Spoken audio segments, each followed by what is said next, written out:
कवरदारे विठ्ठल श्री ज्ञानदेव श्रीमंत श्री जगद्गुरु तुकाराम सद्गुरु जोग महाराज. जनविजन झाले आम्हा विठ्ठल नामा प्रमाण. पाहे तिकडे बाप माय विठ्ठल आहे रखुमाई. वनपट्टन एक भाव अवघा ठाव सरता झाला. ठाव नाही सुखदुःखा नाचे तुका कौतुके. पाहे तिकडे बाप माय विठ्ठल आहे रखुमाई. श्रीमंत श्री जगद्गुरु तुकोबाराय या अभंगातून भगवंताच्या नामचिंतनाची साधना केल्यामुळं आमच्या जीवनामध्ये काय क्रांती झाली, काय बदल झाला, काय नेमकं भगवंताच्या नामामुळं आम्हाला मिळालं, प्राप्त झालं, याची मीमांसा करतायत. वेद शास्त्र संत मोठ्या अट्टहासाने कलियुगातील मानवाला भगवंताच्या नामाचा आश्रय करण्याचा उपदेश करतात.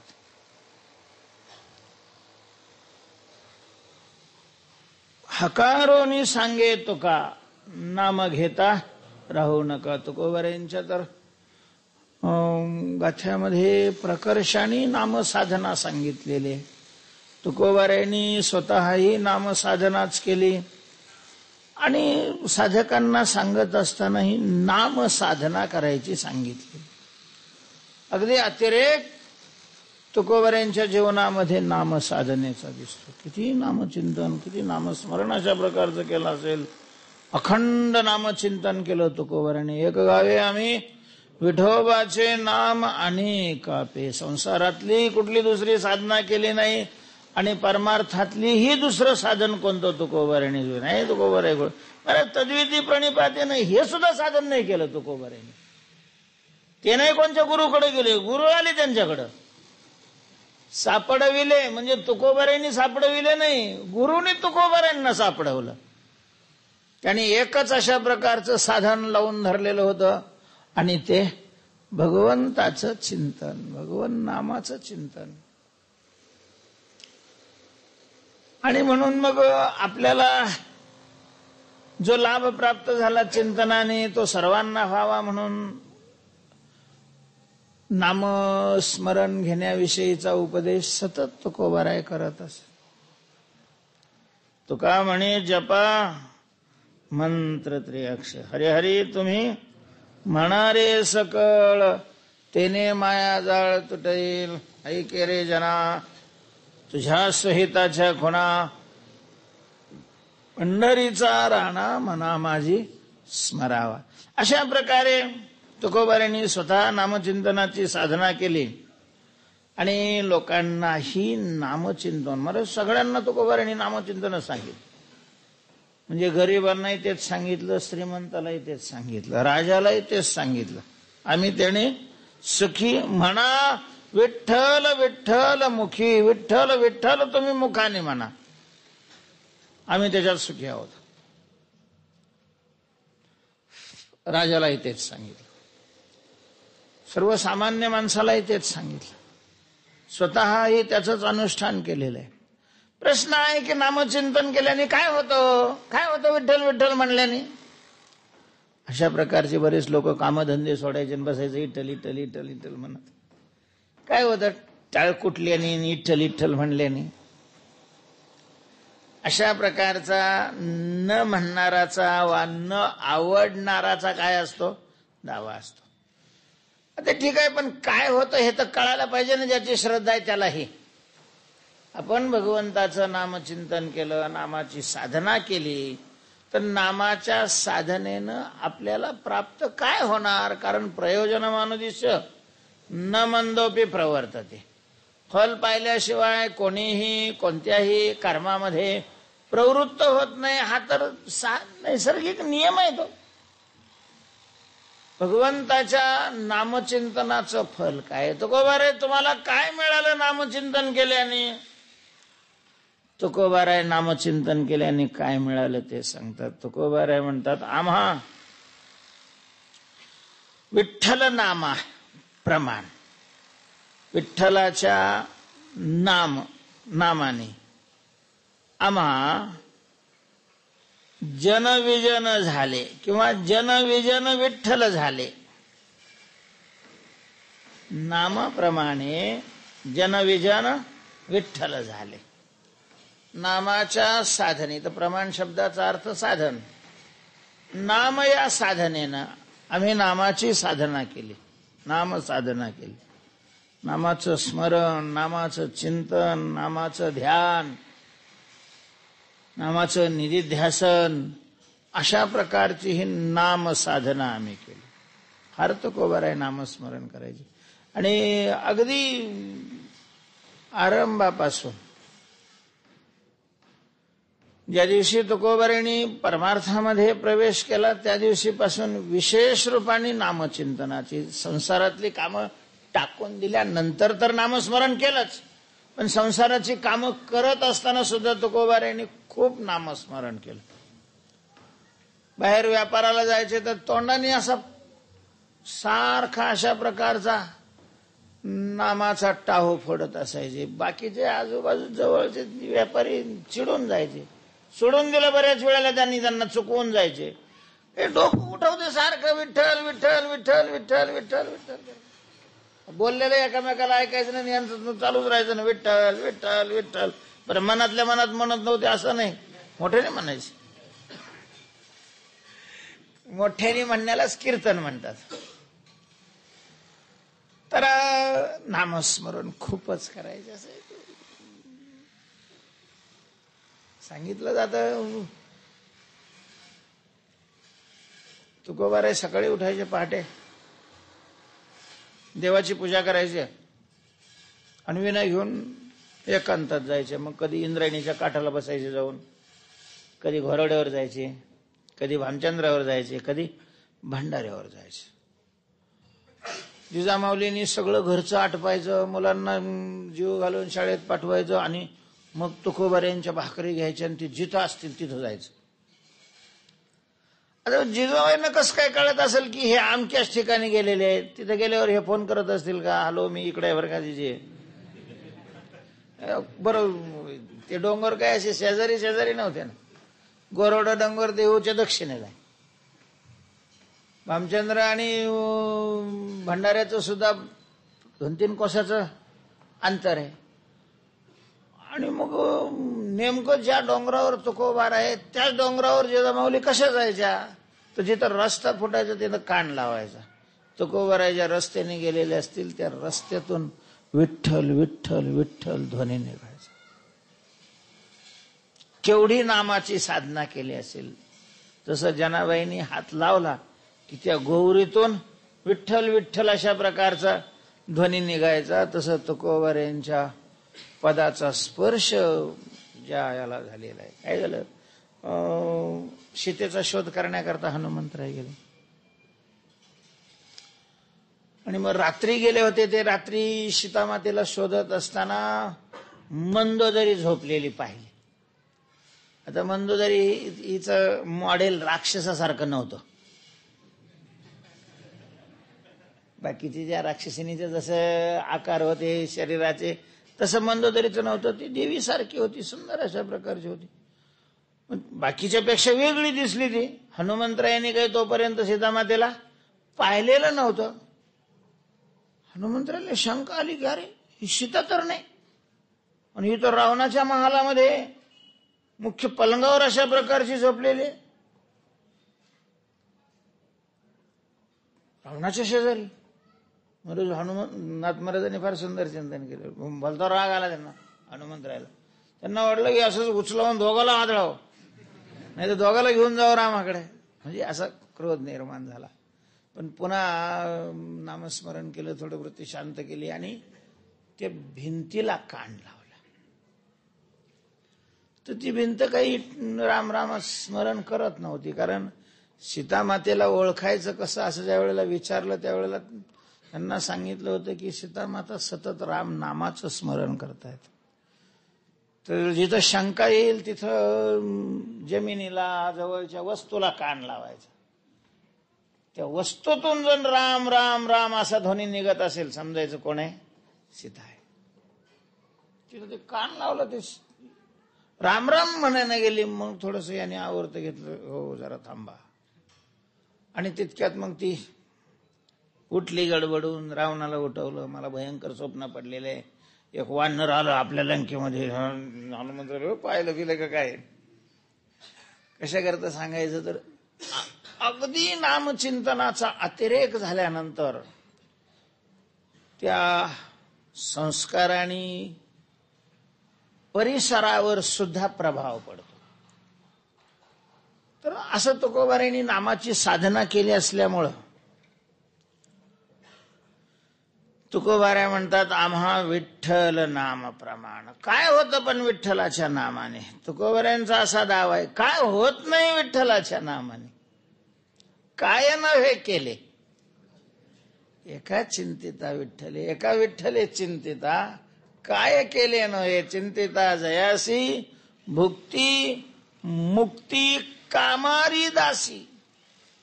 नामाचं जर चिंतन केलं, नामस्मरण केलं, अर्थात हे तितकंच खरं असतं की कुठलंही साधन परिपूर्ण करावं लागतं.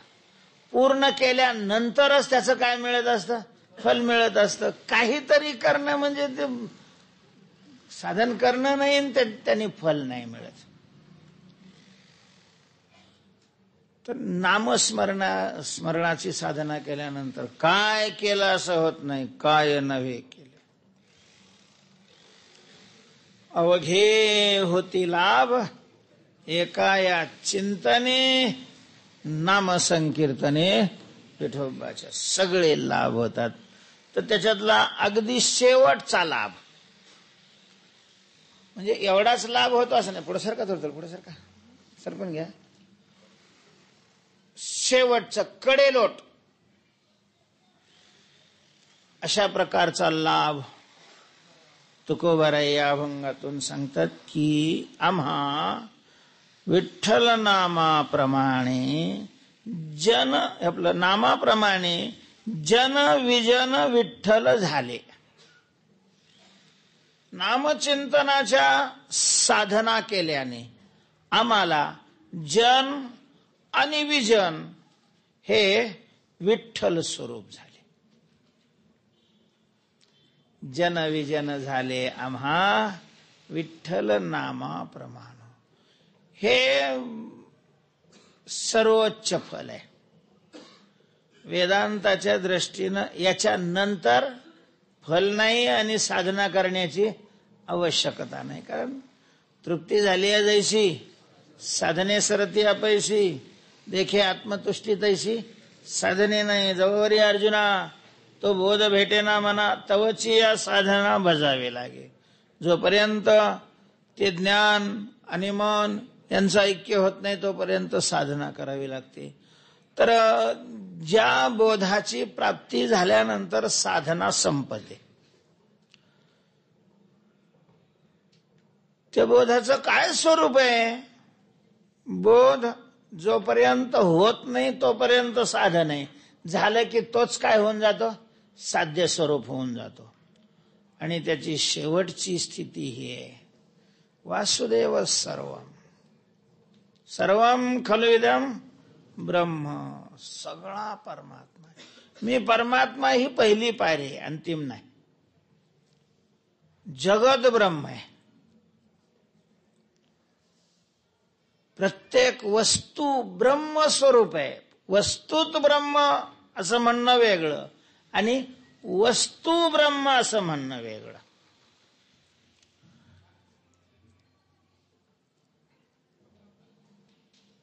देवाविषयीची जी मान्यता आहे त्या मान्यतेचे 4 प्रकार दिसतात. देवाच्या अस्तित्वाविषयीची मान्यता,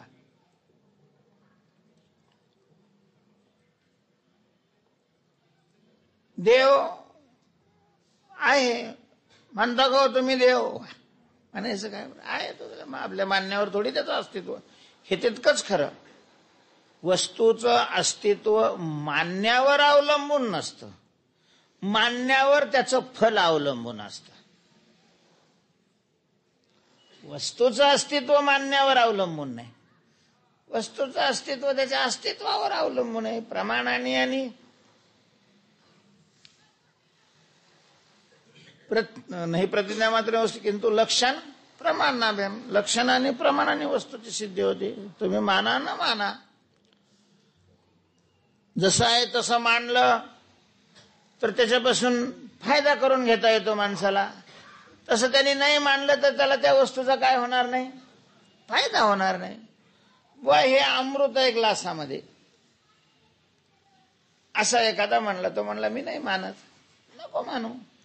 अमृताला एखाद्याने अमृत नाही मानलं तर अमृताचं काही बिघडतं का? त्यांनी नाही मानलं तर ते विष झालं, असं होतंय का? का मान्यतेला आपण एवढं महत्व देतो हे मलाही कळतच नाही. लय महत्व देतो महाराज आपण मान्यतेला. लोक काय म्हणतील, लोक त्यांना मानतात, लोक आम्हाला मानत नाहीत. लोकाच्या मान्यतेनं तुझं काय होणार आहे? समजा एखाद्या गाडवाला 1000 लोकांनी ऐरावत म्हणलं, म्हणजे गाढव ऐरावत होणार आहे का? ते काय राहणार आहे, गाढवच राहणार आहे. आणि ऐरावताना कोणी ऐरावत म्हणलंच नाही, गाढव म्हणलं तर ऐरावत गाढव होणार आहे का? तो ऐरावतच राहणार आहे. वस्तूचं अस्तित्व लोकांच्या मान्यावर थोडी अवलंबून असतं. आहे ते जसं आहे तसं आहे.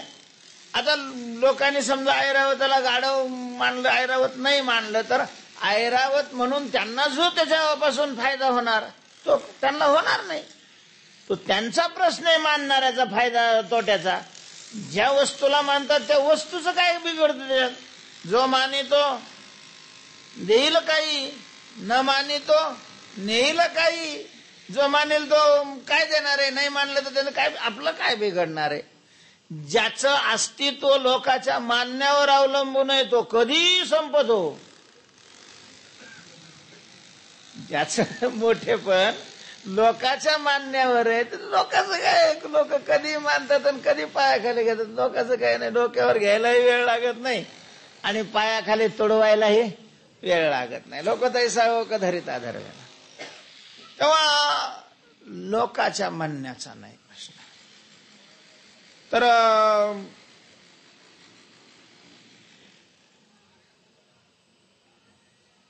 परमार्थाचं जी शेवटची अवस्था आहे, ती शेवटची अवस्था आहे. हा मी कुठून सांग, देवाच्या अस्तित्वाबद्दल. तर देव आहे, पण मग देव आहे असं मानणारी माणसं सुद्धा, एक तर देव पंढरपुरात आहे, वैकुंठात आहे, 4 धाम आहे, बद्री, जगन्नाथपुरी, द्वारका, रामेश्वर या ठिकाणी आहे. म्हणजे देव एकदेशी आहे अशा प्रकारचा मानणारा पुष्कळ वर्ग आहे. मंदिरात देव आहे अशी ज्याची मान्यता आहे तो मंदिरात आहे असं नाही, पण ज्यांच्या मान्यतेमध्ये तो मंदिरात आहे ते मंदिरात गेल्यावर बिड्या नाही पित. ते मंदिरात गेल्यावर लबाड नाही बोलत, अरे देवासमोर कुठं लबाड बोलत. ते मंदिरात गेल्यावर माणसासारखं राहण्याचा प्रयत्न करतात, कारण त्यांची देवाच्या अस्तित्वाविषयीची मान्यता कुठे आहे, फक्त मंदिरात आहे. तर त्याला तेवढाच फायदा होईल. देव मंदिरात आहे ही देवाविषयीची मान्यता आहे. नाही, देव व्यापक आहे, सगळ्या जगात तो भरलेला आहे, प्रमाणही तशी आहे. असा व्यापक देव मानत असेल तर मग तो घाबरणार नाही कशाला. देव आहे, आपण कुठेही गेलो तरी तिथं देव आपल्या बरोबर आहे. जेथे जातो तेथे तो माझा सांगाती, कारण तो व्यापक आहे. देव एकदेशी मानण्यापेक्षा व्यापक मानणाऱ्याला जास्त फल मिळतं. देवाच्या अस्तित्वाविषयीच. आणि देव सर्वात आहे असं नाही, तर देव सर्वस्वरूप आहे. देव मंदिरात आहे, देव सगळ्या जगात आहे, आणि जगात देव आहे असं नाही, तर जगच देव आहे. असे याच्या 3 मान्यता आहेत. त्यामध्ये वास्तव मान्यता आहे जग देव आहे, जग देव आहे. जगत ज्या वेळेला देव रूपाने प्रतीतीला येतं, बस तो मुक्त झाला समजायचा. आता त्याला पुन्हा जन्म नाही, गर्भवास नाही, कसल्याही प्रकारचं दुःख नाही. कुंभपाक लागे तयासी भोगणे, अवघाची नेने देव आहेसा. नुसतं देव मानत असला म्हणजे त्याचा नरक चुकतो, त्याचे गर्भवास चुकतात असं नाही. देवाचं स्वरूप कसं मानतोय तो हा प्रश्न आहे. तेव्हा परमार्थाची ही शेवटची अशा प्रकारची स्थिती आहे. याला तुर्यगा स्थिती म्हणतात, की जगत देव आहे, हे परते काही निपजणे येत नाही, म्हणून म्हणपे ते पाही परमसिद्धी. त्याला साकाष्टा सा परागती अशा प्रकारचं म्हणतात. सगळा परमात्मा आहे, मीही परमात्मा आहे आणि सगळं जग परमात्मा आहे, देव आहे. अशा प्रकारचं अनुभूती, प्रतीती, प्रत्यक्ष दर्शन होणं, व्यक्तीचा आकार, व्यक्तीचं नाव बाजूला सारून सरळ सरळ नजर चैतन्याच्या ठिकाणी स्थिर होणं, चैतन्य रूप दिसणं.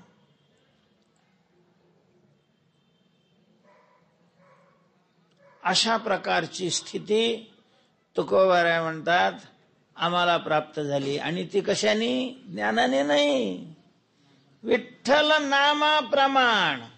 आम्ही नामाची साधना केली, मग नामाने ज्ञान झालं असेल नसेल ते आम्हाला नाही माहिती, पण आम्हाला जी प्रतीती आली त्याच्याकरता आम्ही साधन नामस्मरणाचं केलं. आणि नामस्मरणाच्या साधनेनं आम्हाला ही अवस्था, ही स्थिती प्राप्त झालेली आहे. जनविजन झाले, जनविजन विठ्ठल झाले. जनामध्ये आम्ही असलो तरी सगळे जन आम्हाला विठ्ठल स्वरूप दिसतात. साधन कालामध्ये तुकोबारायांनी ही प्रार्थना भगवंताकडे केली होती, नरनारी बाळे अवघा नारायण ऐसे माझे मन करी देवा. देवा माझं मन असं ऐसे करी की नर नारी बाळे सगळा नारायण अशा प्रकारचा मला प्रतीतीला यावा, दिसावा. शास्त्राच्या सिद्धांताप्रमाणे सगळं नारायण आहे, साधू संतांच्या अनुभवाप्रमाणे सगळं काय आहे? देव आहे. पण आता आम्हाला नाही प्रतीतीला येत ना, तो यावा. आणि तुकोबारायांना भगवंताच्या नामाच्या साधनेने अशा प्रकारची अनुभूती आलेली आहे. परमार्थामध्ये अनुभूतीलाच महत्व आहे. बाह्य अशा प्रकारच्या या अवडंबराला परमार्थात नाही महत्व.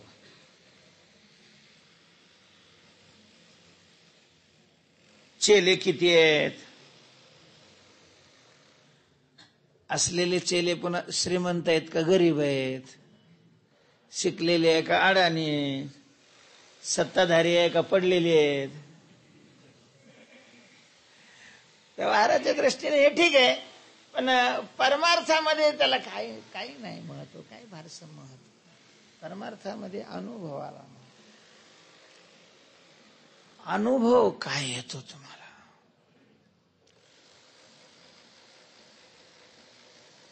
अनुभव. आणि अनुभव नसेल तर अनुभवा वाचोनी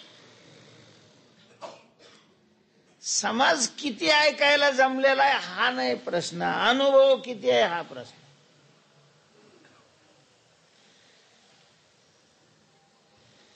अनुभव महत्वाचा. अनुभव नसेल तर त्याचं ते बोलणं म्हणजे नुसती कोरडी बडबड आहे, कोरडी.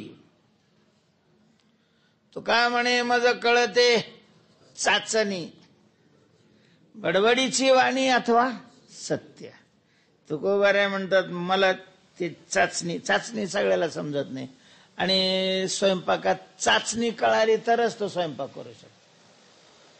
त्याला चाचणी समजावी लागते. चाचणी म्हणजे परीक्षा. तुकोबारायांना ती होती. तेव्हा तुकोबाराय म्हणतात आम्हाला जन विजन विठ्ठल झाले. लोकात ज्या वेळेला आम्ही असतो त्यावेळेला लोकात समोर येणारे, मग त्याच्यात म्हातारे असतात, तरणे असतात, लहान मुलं असतात, स्त्रिया असतात, पुरुष असतात, हे सगळेच्या सगळे आम्हाला विठ्ठल स्वरूप अशा प्रकारचे प्रतीतीला येतात. विठ्ठल स्वरूप झालेले जनविजन. आणि ज्यावेळेला आम्ही एकांतामध्ये असतो त्यावेळेला माणसं नसतात, पण मग तिथं असणारे वृक्ष, दगड, पशु, पक्षी हे सगळे काय होतात? विठ्ठल स्वरूप दिसतात. जनविजन झाले. पण हे कसं होतं?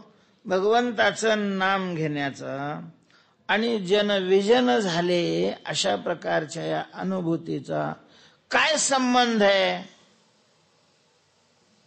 म्हणजे विठ्ठल विठ्ठल विठ्ठल विठ्ठल म्हणल्यावर म्हणतो मग माणसाला येड लागतं, आणि मग येड लागले मनुष्य जसं त्याला काही बी दिसतं तसं यांना आपलं सगळा विठ्ठल दिसतो असं मानायचं का? विठ्ठल नामचिंतनाचा आणि जनविजन विठ्ठल झाले याचा काय कार्यकारण भाव संबंध कसा आहे?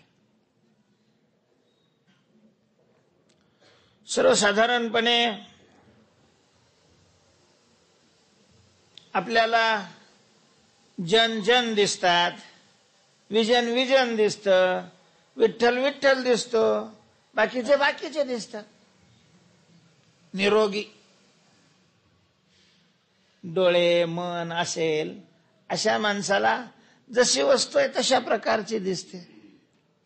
जशी वस्तू आहे तशी दिसत असेल त्याला निरोगी म्हणतात.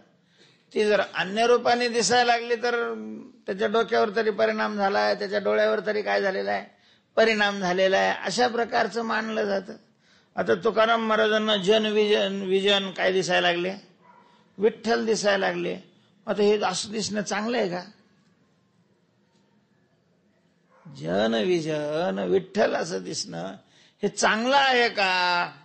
अशी शंका या ठिकाणी व्यावहारिक दृष्टीनं होऊ शकतात. हे तितकंच कराय, जी वस्तू जशी आहे तशी दिसणं हे निरोगीपणाचं काय लक्षण आहे. आणि मग तुकाराम महाराजाचं जन विठ्ठल दिसायला लागले. हा, म्हणून ज्याला जन दिसतात ना, ज्याला विठ्ठल जन दिसतो तो रोगी आहे. म्हणजे विठ्ठल जन दिसत असेल तो रोगी आहे का? जन विठ्ठल दिसतं तो रोगी आहे? वास्तवता काय आहे? जन जन आहे का जन विठ्ठल आहे? विठ्ठल विठ्ठल आहे की विठ्ठल जन आहे? वास्तवता काय आहे?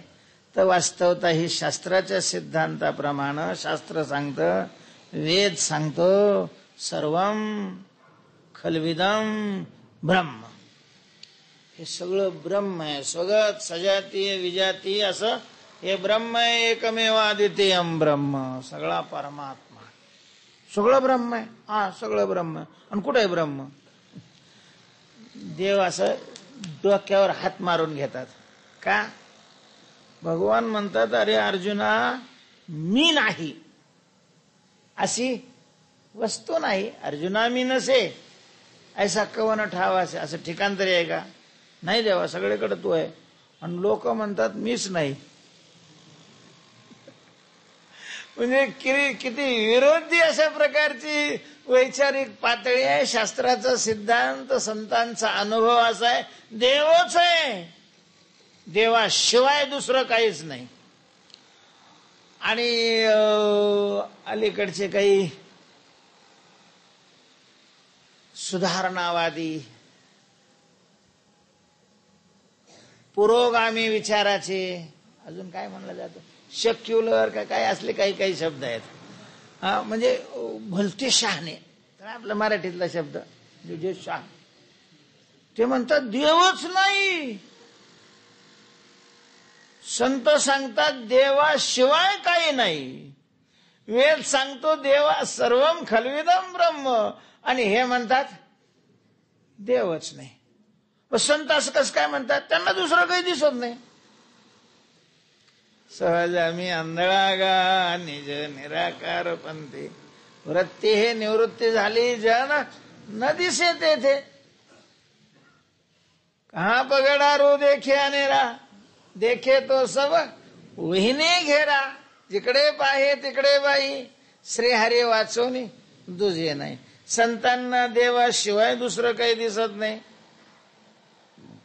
म्हणून ते सांगतात देवच आहे, दुसरं काही नाही.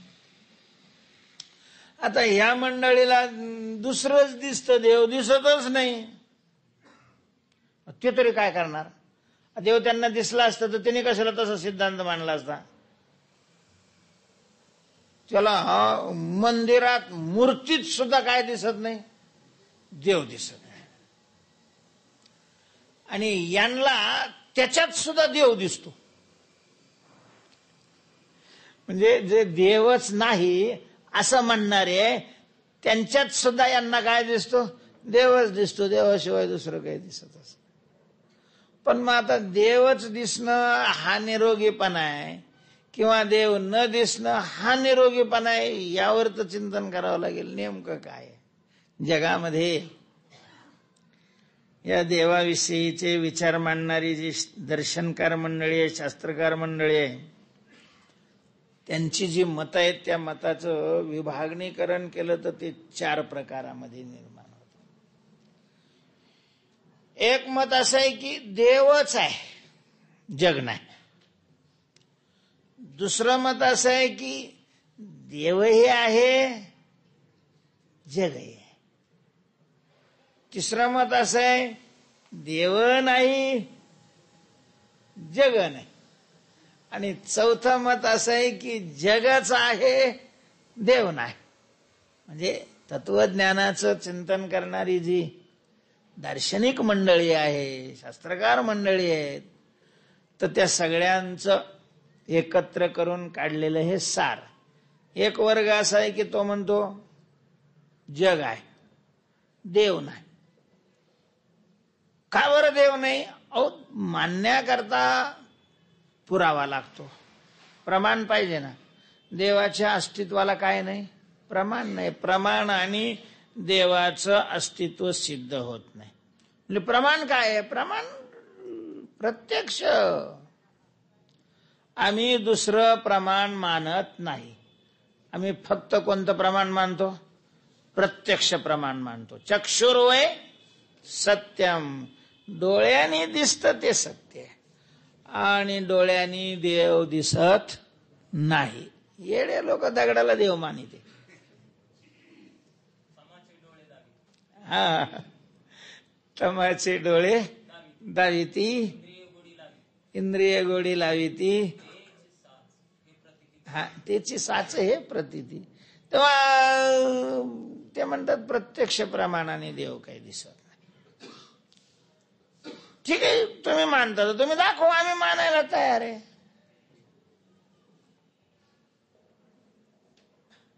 दाखवा तुम्ही. आता आम्ही तरी कुठं बघितलेला राहतो त्याला दाखवायला. बरं, ज्यांनी पाहिलेलं आहे त्यांना जरी म्हणलं की बाबा यांना देव दाखवा, तर देव पाहता येत नाही असं नाही. देव पाहता येतो, पण तो डोळ्याने नाही, तो बुद्धीने पाहता येतो. आणि याच्या बुद्धीचं दिवाळं निघालेलं असतं. त्याच्याकडे चलती कोणाची असते? डोळ्याची असते, बुद्धीची नाही. मग त्याला काय, डोळ्याला तर देव दिसत नाही. डोळा फक्त रूपवान वस्तूला पाहतो. देव हा रूपवान नाही, तो अरूप आहे. त्यामुळे तो डोळ्याचा देव विषय नाहीये. बरं, परमात्मा सगुण साकार झाल्यानंतर डोळ्यालाही दिसतो, पण डोळ्याला दिसणारा देव मानण्याकरता त्याच्या ठिकाणी श्रद्धा विश्वासाचं तरी काय पाहिजे? सामर्थ्य पाहिजे. तिथेही हे पांढऱ्या पायाचे. मग आता कस काय, कोण कोण सांगणार आहे त्याला देव? कसा दिसणार देव त्याला? तेव्हा त्याला दिसत नाही, कोणी त्याला दाखवतही नाही, त्यामुळं ते देव नाही म्हणतो.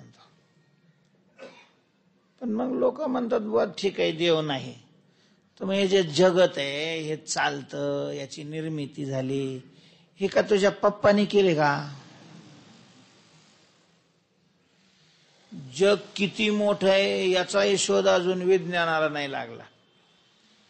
लय विज्ञानाचं नाव घेऊन आडव्या तिडव्या उड्या मारणारे, त्या विज्ञानानेच हे कबूल केलंय की हे जग अजून किती मोठं आहे इथपर्यंत आम्ही पोहोचलेलो नाही. या आकाशगंगेमध्ये आपल्या पृथ्वीसारखे अनेक ग्रह असण्याची शक्यता आहे की ज्याच्यावर मानव सृष्टी असू शकते. आता जगच माहिती नाही तर जगाचा उत्पत्ती करता तो कोणाला माहिती आहे? पण मग आता वस्तू आहे तर कुणी ना कुणी ती उत्पन्न केली असणार ना. ज्याने कोणी उत्पन्न केली, आम्ही देव मानतो येतो म्हणजे भूतानी जायंते येणं जातानी जीवंती यत् प्रयत्य संविशंती तद विजिज्ञास स्वतः ब्रह्म. पण मग हे अनुमान प्रमाण आहे ना, हा प्रत्यक्ष प्रमाण मानत असल्यामुळे तो म्हणतो देव नाही.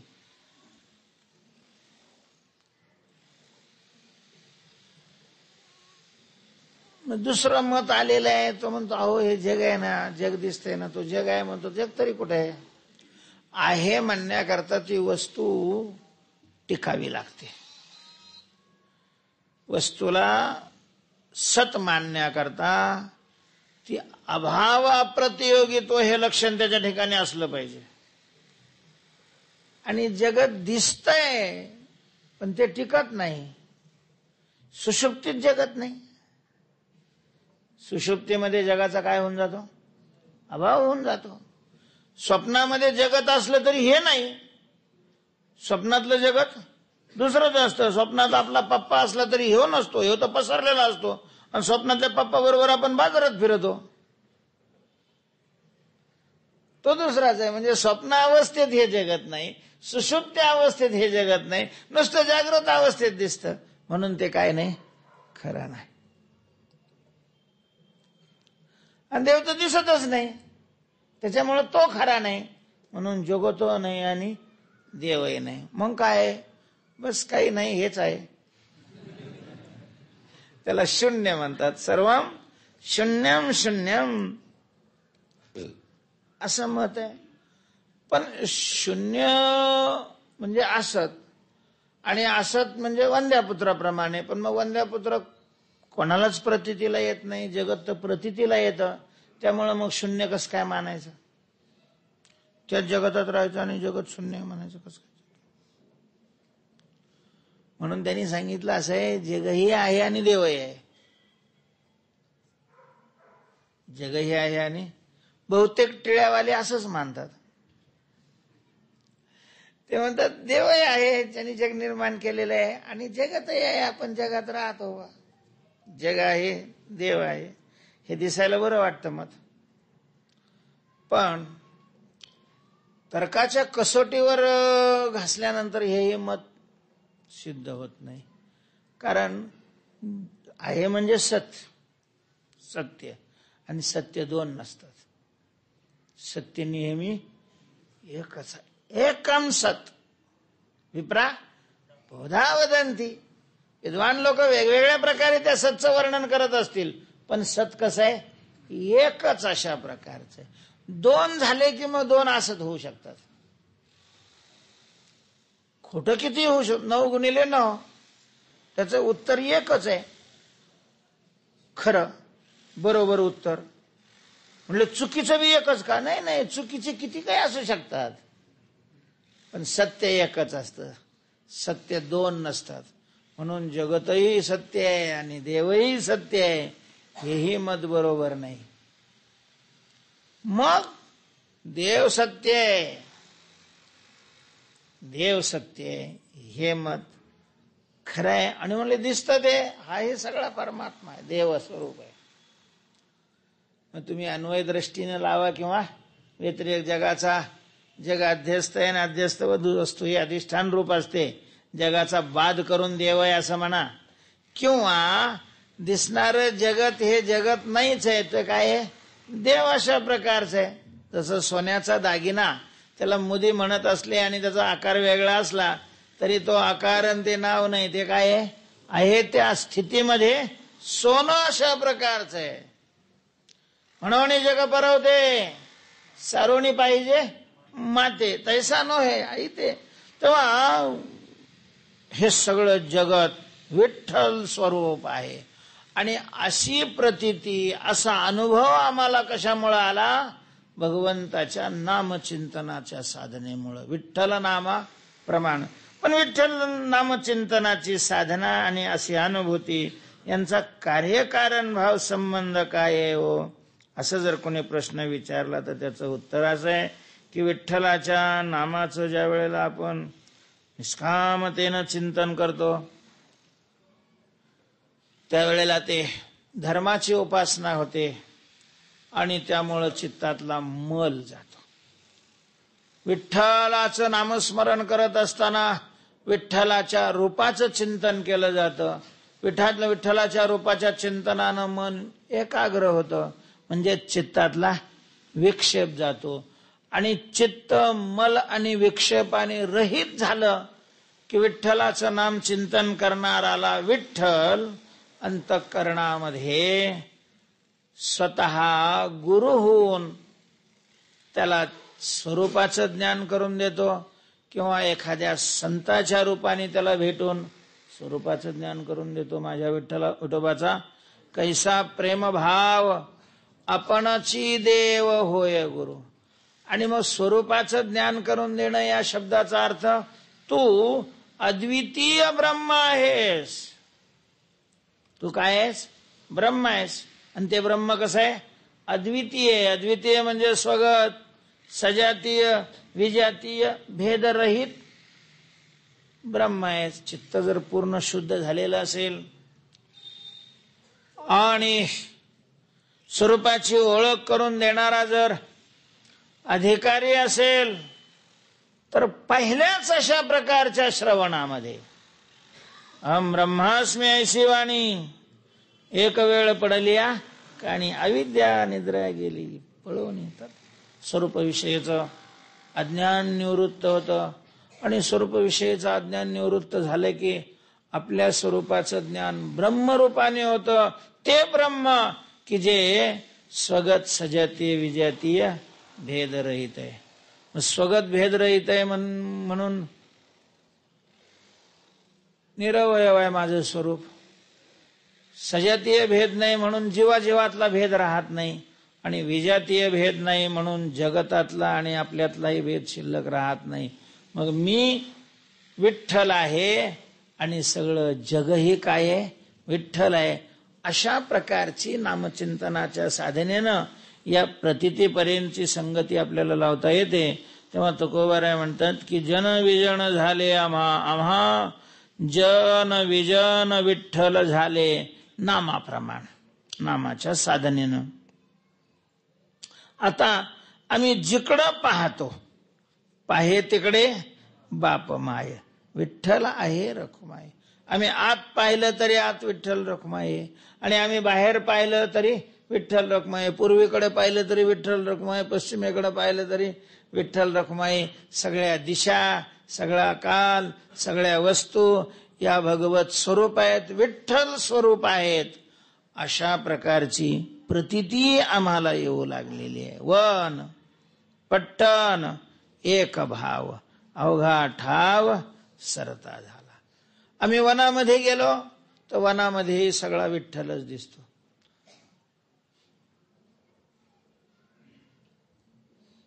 वृक्षवल्ली आम्हा सोयरे वनचरे पक्षी सुस्वरे आळविती. वनामध्ये गेलो, वन विठ्ठल स्वरूप झालं दिसत. पट्टणामध्ये आलो, पट्टण म्हणजे शहर, राजधानीचं शहर. तिथं आलो तर तिथंही आम्हाला काय दिसतो, विठ्ठलच दिसतो. त्यामुळं आमच्या दृष्टीनं वन आणि पट्टण हे दोन्ही सारखेच आहेत. कारण तेही विठ्ठल स्वरूप आहे आणि हेही विठ्ठल स्वरूप आहे. वन पट्टन एक भाव, अवघा ठाव सरता. सगळाच ठाव, सगळंच ठिकाण विठ्ठल रूपाने अशा प्रकारचं आम्हाला मान्य झालेलं आहे. आता जिकडं पाहावं तिकडं विठ्ठल विठ्ठल आणि विठ्ठल असं आहे. म्हणून आम्ही जंगलात राहिलो तरी त्याच आनंदात असतो, शहरात आलो त्याच आनंदात असतो, बंगल्यात बसलो त्याच आनंदात असतो आणि मसनवाट्यात बसलो तरीही त्याच अशा प्रकारच्या आनंदामध्ये असतो. कारण वनपट्टन एक भाव, अवघा ठाव सरता झाला. त्यामुळं आता ठाव नाही सुखदुःखा, सुखदुःखा ठाव नाही. आमच्याकडे सुखाला आणि दुःखाला काय नाही, ठिकाणच राहिलं नाही. का सगळा विठ्ठलच आहे. विठ्ठल आनंद स्वरूप आहे आणि तो अनुकूल विषयाच्या प्राप्तीनं होणाऱ्या आनंदाहून वेगळा आनंद स्वरूप आहे, मूळ आनंद स्वरूप आहे हा. त्यामुळं होणारं सुख आणि होणारं दुःख, अनुकूल विषयाच्या प्राप्तीपासून होणारं सुख आणि प्रतिकूल विषयाच्या प्राप्तीपासून होणारं दुःख, यांना आमच्याकडे जागाच नाही राहिली.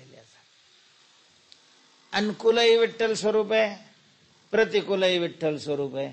ज्याला सुख दुःख होतं ते अंतकरणही विठ्ठल स्वरूप आहे, अंतकरणावच्छिन्न चैतन्य ही विठ्ठल स्वरूप आहे. सगळाच विठ्ठल झालेला आहे. ब्रह्मार्पणम ब्रह्म हवीर ब्रह्माग्नो ब्रह्मणाहुतम ब्रह्मैव तेन गंतव्यम ब्रह्म कर्म समाधिना. तेव्हा वन पट्टन एक भाव, अवघा ठाव सरता झाला.